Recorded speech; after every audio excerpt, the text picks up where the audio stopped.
Bonjour à tous, j'espère que vous allez bien. Je vous retrouve aujourd'hui avec une petite vidéo Get Ready With Me. Je me suis dit que vous montrer comment je me préparais pendant le confinement pour essayer de... pas forcément de pas perdre des habitudes, mais pour essayer de garder le moral et surtout pour travailler parce que j'ai d'autres projets en fait à côté de ma formation actuelle. Et du coup il faut bien que je me prépare des fois. Donc c'est ce que je vais faire aujourd'hui et j'ai décidé de vous montrer tout ça, donc c'est parti. Alors, la plupart du temps, ce que je commence par faire, c'est tout simplement que je viens mettre ce petit bandeau qui est beaucoup trop mignon. Il est bleu pastel un petit peu, avec des petites oreilles, il est tout doux, enfin je l'adore. Je l'utilise que ce soit pour mon maquillage, mon démaquillage, nettoyer le visage, mes soins du visage, pour absolument tout. Donc ce que je commence par faire, on commence vraiment cette fois, je me nettoie le visage avec une eau micellaire afin de retirer un petit peu toutes les impuretés qui ont pu s'installer pendant la nuit. Ensuite j'attends un petit peu que ça sèche parce que j'aime pas trop quand la peau elle est mouillée. Et ensuite je viens mettre ce petit soin que j'ai acheté il y a déjà un petit moment et qui est plus ou moins censé atténuer les rougeurs dues à l'acné, un petit peu effacer les cicatrices et réduire l'acné. Alors bien évidemment, avant chaque moment où je touche mon visage directement avec mes mains, je pense à bien me les nettoyer. Donc là je les ai désinfectés parce que un petit peu flemme d'aller jusque dans la salle de bain. Mais donc du coup j'ai appliqué le produit un petit peu là où j'avais des cicatrices et des rougeurs et je suis venue masser pour que ça pénètre dans la peau. C'est un petit produit vraiment pas mal qui m'a beaucoup aidé. Alors oui, c'est peut-être pas un produit de très bonne qualité, c'est pas un produit français et tout ça, mais c'est de loin celui qui m'a le plus aidé jusqu'à présent, sachant que je considère que je n'ai pas assez d'acné ni assez de soucis pour prendre Roaccutane. Je préfère me limiter à ce petit produit là qui est déjà vraiment pas mal. Donc ensuite je laisse sécher un petit peu histoire que ça pénètre bien dans la peau et je viens par la suite hydrater ma peau. Donc pour éviter de mettre plein de bactéries dans le pot, j'utilise très souvent des cotons-tiges que je trempe dedans et qu'après j'étale sur ma peau avant de jeter le coton-tige et d'étaler tout simplement la crème sur ma peau en remontant bien vers le haut et en allant vers l'extérieur. Et bien si, c'est que derrière moi normalement vous avez les petits oiseaux, je sais pas si vous les entendez. J'enregistre la fenêtre ouverte parce qu'aujourd'hui il fait très chaud et donc du coup vous entendez peut-être un petit peu tout ce qui se passe dehors. Je suis désolée pour le bruit si jamais il y a des voitures qui passent ou d'autres choses comme ça. On va passer au maquillage. On termine d'abord avec l'hydratation, j'allais oublier un petit baume pour les lèvres. Autre petit conseil d'hydratation, allez boire de l'eau, là, maintenant, tout de suite.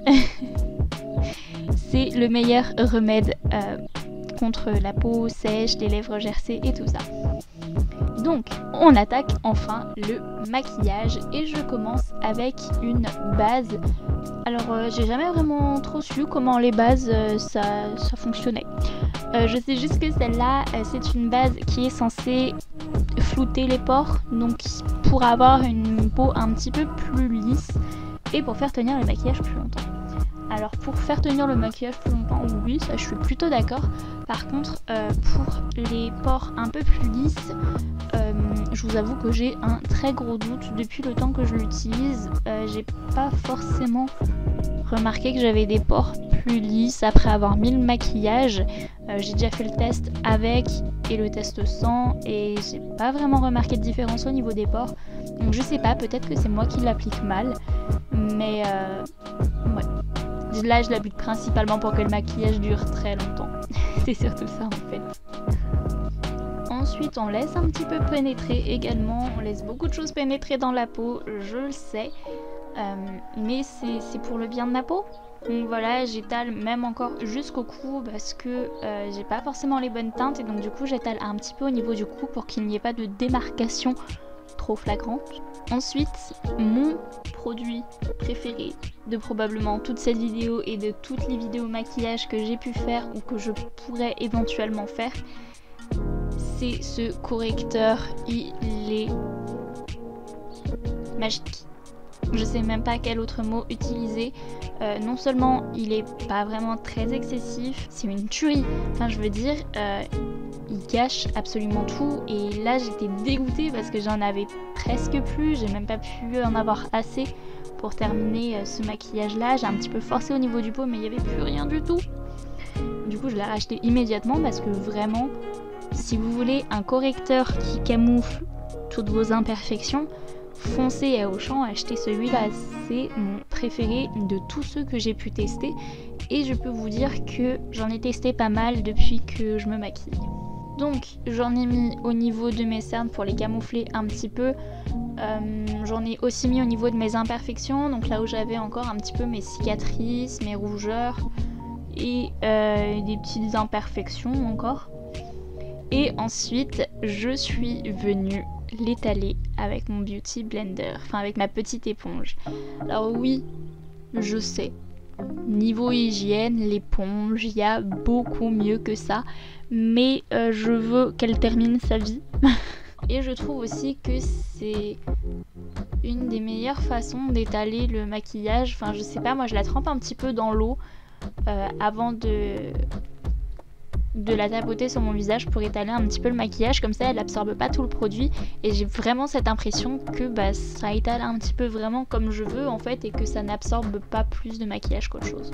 Une fois que j'ai fini de tapoter le correcteur pour le fondre un petit peu dans la masse, on va passer au fond de teint et c'est probablement mon préféré, pareil, de tous les fonds de teint que j'ai pu tester. En fait, j'en ai testé vraiment pas mal et il est vrai que j'ai mes favoris et du coup il y a ceux que je rachète une fois de temps en temps parce qu'ils sont vraiment pas mal et il y a ceux que je rachète tout le temps dès que j'ai plus rien et que je n'ai pas envie de tester autre chose. Et celui-là, il en fait clairement partie. Il est relativement fluide, il est même très fluide, ce qui permet de bien le travailler sur la peau. Il est absolument pas épais, on le sent pas du tout et en plus, il couvre très très bien. Alors oui, vous vous en doutez, du coup, je suis un petit peu dans le maquillage très couvrant. J'ai tout simplement un petit peu de mal en ce moment avec moi. Je vous avoue que voir mes taches d'acné, voir mes boutons, mes imperfections et tout ça, ça me gonfle un petit peu. Du coup, dès que je peux les couvrir, je les couvre beaucoup. Comme ça, je ne les vois pas et je n'ai pas à y faire face. Et les autres non plus. Du coup, j'imagine. Donc du coup, voilà, je viens l'étaler absolument partout sur mon visage. Et c'est un truc de fou comment il couvre trop bien. Même là, on le voit. Mais j'ai l'impression qu'il ressort un petit peu plus orangé sur la caméra que dans la vraie vie. Mais ça va encore, ça passe. Ça aurait pu être pire en vrai. Je m'attendais à ce que ce soit pire sur la caméra. Et donc du coup, comme je vous l'ai dit, je descends aussi un petit peu au niveau du cou. Et au niveau des oreilles également, pour éviter de faire une trop grande démarcation. Bon, c'est pas tout, mais ça fait beaucoup de maquillage fluide et assez léger qu'il faut maintenant venir fixer. Habituellement j'utilise du talc parce que ça rend la peau toute douce, ça la matifie de ouf et ça sent trop bon tout simplement. Mais dernièrement j'ai décidé d'opter pour quelque chose qui faisait un petit peu plus respirer ma peau que le talc. Et donc j'ai décidé de prendre une poudre illuminatrice correctrice. J'en ai mis sur tout le visage évidemment pour fixer tout le fond de teint. Et ensuite, vu que je ne peux pas me passer du talc, j'ai tout simplement mis un peu de talc en dessous mes yeux pour fixer le correcteur qui me sert très clairement d'anti-cerne, on va pas se mentir, pour fixer un petit peu tout ça et on continue avec la suite. Donc pour les yeux, j'ai été pour quelque chose que je fais assez souvent, donc qui est assez neutre, notamment avec cette palette de chez Essence. Comme vous avez pu le voir, c'est une palette qui est principalement dans les tons neutres, donc blanc, beige, marron. Et un petit peu de rose parce que apparemment il n'y a jamais assez de rose et que le rose c'est romantique et que Paris c'est romantique à ce qui paraît. Donc j'ai tout simplement commencé par faire une base beige, tout simplement, vraiment la deuxième teinte la plus claire il me semble. Et ensuite j'ai été avec un autre pinceau dans le creux de mon œil mettre un petit peu de marron mélangé à du rose. Parce que oui, j'aime bien faire des mix de couleurs. Et ensuite je suis revenue retravailler tout ça avec une couleur un tout petit peu plus foncée sur la fin de l'œil. Sur la fin de l'œil, est-ce que c'est utile même? Sur l'extrémité? Vous avez compris quoi? Ce que je suis en train de faire là à l'écran en fait. Donc voilà, on vient estomper un petit peu tout ça. Et une fois que c'est estompé, et que ça me plaît plutôt bien, c'est surtout ça en fait, c'est que est-ce que ça me plaît à moi surtout, que ce soit suffisamment estompé ou pas d'ailleurs. Je reviens mettre un petit peu de beige parce que bah du coup il a un petit peu disparu. Il me semble même que j'avais opté pour le blanc à ce moment là, donc que j'ai remis vers l'intérieur de la paupière et que j'ai un petit peu étalé après avec mes doigts. Ensuite j'ai décidé de poursuivre avec les joues, donc pareil, ça c'est une palette de chez Essence que j'aime beaucoup. J'ai mixé très clairement tout leur fard à joues, le rose très voyant, le rose pas très voyant et le orange, et j'ai décidé tout simplement de partir sur ça. J'ai un petit peu tout mélangé et j'ai étalé sur mes joues et au final j'ai vraiment adoré la couleur que ça a fait.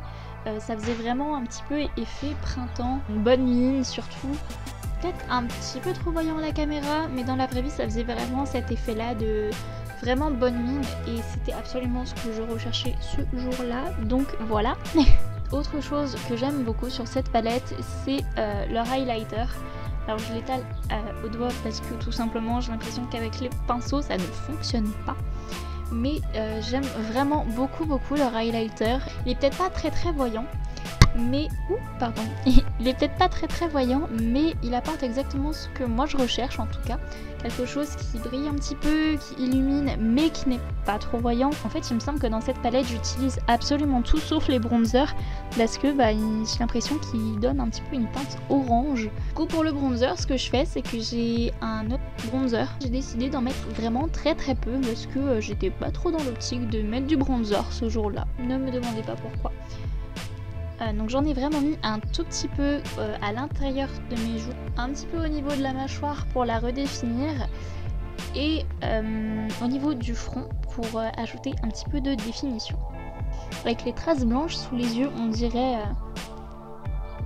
Je sais même pas ce qu'on dirait, en fait je me fais juste peur à me voir comme ça. Alors j'imagine même pas vous. Ah mais les oreilles elles sont vraiment beaucoup trop mignonnes. Donc une fois que j'ai fini avec les yeux, le bronzer, le fard à joues et l'highlighter, je viens tout simplement retirer le talc que j'avais mis sous mes yeux pour fixer le correcteur. Étape très importante pour avoir des cils de fou, le recourbe-cils. Je pense que c'est un secret pour plus personne maintenant, alors je ne le fais pas à chaque fois, mais quand je le fais, je remarque vraiment que mes cils sont incroyables. Une fois qu'ils ont été recourbés, j'ai tout simplement mis du mascara. J'ai tout simplement mis du mascara. Alors là en ce moment j'utilise celui-ci. C'est pas mon préféré, mais j'avoue que je suis peut-être un petit peu très chiante avec le mascara. Je suis jamais vraiment satisfaite du mascara. En fait au départ j'en suis très satisfaite et plus le temps passe et plus je vois que les effets s'estompent. Je sais pas si c'est vraiment le cas, mais j'ai l'impression que les effets s'estompent et du coup je suis un petit peu déçue. Donc celui-là je pense pas que je le rachèterai, mais il était bien quand même. Après avoir mis sur les cils du haut, je mets sur les cils du bas et l'étape mascara est enfin finie. Je suis trop perfectionniste avec mes cils. C'est un truc de fou. Et donc on reste sur des cils, mais pas vraiment les mêmes, puisque l'on passe aux sourcils. Alors pour les sourcils, je fais jamais vraiment la même chose. Je vous avoue que j'ai un petit peu du mal à trouver ce qui me convient. Très souvent je mets juste du gel fixeur coloré, que je vais vous montrer d'ailleurs juste après, puisque c'est celui-là que j'ai utilisé pour fixer. Et parfois j'ai envie d'un petit peu plus de définition, donc je vais passer soit avec un crayon, soit avec du fard à paupières. Alors là aujourd'hui j'ai décidé d'opter pour le crayon. Faut croire que j'avais un petit peu plus de temps devant moi que ce que je pensais. Et donc du coup c'est un très ancien crayon qui me semble appartenait à ma maman mais qu'elle n'a jamais vraiment utilisé. Donc oui, voilà, il a un petit peu une teinte châtain orangé, enfin un petit peu plus clair que la couleur de mes sourcils, donc c'est plus ou moins ce qu'il faut. Donc j'ai un petit peu mis de crayon et après j'ai frotté avec tout simplement un pinceau à cils pour bien étaler et bien faire en sorte que ce soit réparti équitablement. Et ensuite, comme je vous le disais, je suis venue fixer avec ce petit gel fixateur de sourcils de la marque Essence. Je vous promets que cette vidéo n'est pas sponsorisée par Essence ni par Miss Den. C'est juste deux marques qui... Essence est probablement l'une des marques que j'adore le plus par rapport à son rapport qualité-prix. Et Miss Den, écoutez, je suis en train de tester. Ensuite, une fois que j'ai fini de m'occuper de mes sourcils, je vais tout simplement venir un petit peu les encadrer de blanc. Parce que l'highlighter, je sais pas, je voulais tester avec le blanc en fait pour essayer de faire ressortir un petit peu plus l'highlighter. Et j'ai voulu le faire au pinceau. Et comme je vous l'ai dit juste avant, les pinceaux et mes highlighters ne sont pas du tout copains. Donc ça n'a absolument rien donné. C'est pour ça qu'il me semble que j'ai fini au doigt ou que j'ai tout simplement laissé tomber. Ensuite, je suis venue mettre un rouge à lèvres très neutre que j'ai depuis plus de 4 ans, 5 ans, un truc comme ça. 5 ou 6 ans ? Je sais plus, je l'avais acheté quand j'étais partie en voyage en Espagne, mon tout premier voyage à l'étranger. Donc c'est celui-ci dans la teinte 12 puisque je me suis un petit peu battue avec ma caméra pour le focus. Je teste encore des choses, oui, je l'avoue. Je ne maîtrise pas parfaitement ma caméra.